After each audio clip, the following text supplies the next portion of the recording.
মৃত বাড়িতে কান্নাকাটি থাকবে, এটা খুবই স্বাভাবিক। আমি, আমার স্ত্রী তিশা আর আম্মা তিনজন মিলে মিতু মানে আমার বোনের বাড়িতে এসেছি। রাতে ওর শাশুড়ি স্ট্রোক করে মারা গিয়েছে। অনেক আত্মীয় স্বজন এসে বাড়ি ভরে গিয়েছে।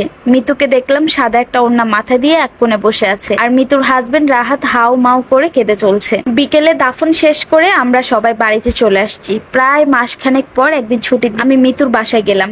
রাহাত বাসায় ছিল না। মিতু বসে টিভি দেখছিল। আমি একটু অবাকই হলাম। সোফার কভার গুলো কি এরকম ছিল নাকি অন্যরকম মনে করতে পারছি না। তাছাড়া দেয়ালে সুন্দর একটা ওয়াল পেন্টিং ঝুলছে, দেখতে ভালোই লাগছে। আমাকে দেখে মিতু বেশ খুশি হলো।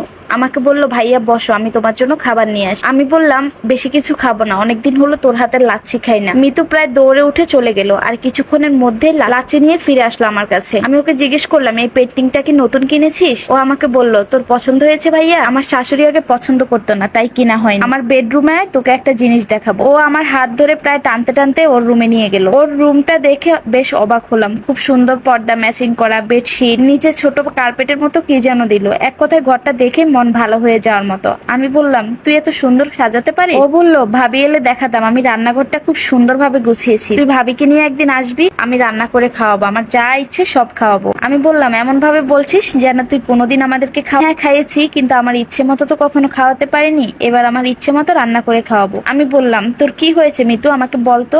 ও আমাকে আশ্চর্য করে দিয়ে বলল, আমার একটা সংসার হয়েছে ভাইয়া এতদিন পর। মানে আমি আকাশ থেকে পড়লাম। ও বলল, আমার বিয়ে হয়েছে 8 বছর, অথচ আমি আমার পছন্দে কোনোদিন রান্না করতে পারিনি। আমার ঘর কি করে সাজাবো সেই সিদ্ধান্ত পর্যন্ত আমার শাশুড়ি ছিল। হ্যাঁ, ওটা ওনার সংসার, কিন্তু অন্তত আমার বেডরুম আর কিচেনের দায়িত্ব যেহেতু আমার, এই দুটো অংশ আমার জন্য ছাড় দেওয়া তার উচিত ছিল। এখন আমি মুক্ত, যা ইচ্ছে করতে পারি।